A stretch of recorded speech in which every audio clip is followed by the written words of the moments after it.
Tiniyak ni Vice President Jejomar Binay na matatapos ang 60,000 bahay para sa mga biktima ng Bagyong Yolanda sa Eastern Visayas sa loob ng taong ito.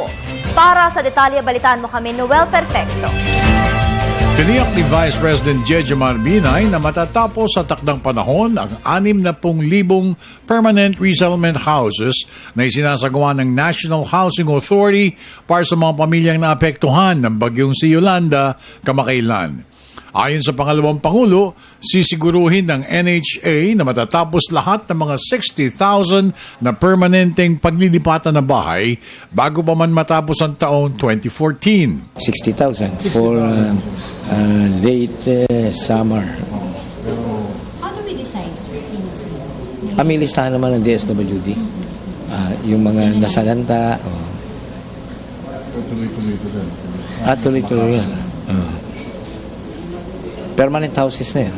Ipinagdiinan pa ni Vice President Binay na di maglalaon ay maaari ng malipatan ng mga naapektuhang pamilya ang kanilang mga bagong permanenteng tirahan na kumpleto na rin sa mga livelihood programs na naihanda ng pamahalaan. Nung 2 weeks ago, nakapunta ako dun sa yung sa project naman ng Gawad Kalinga.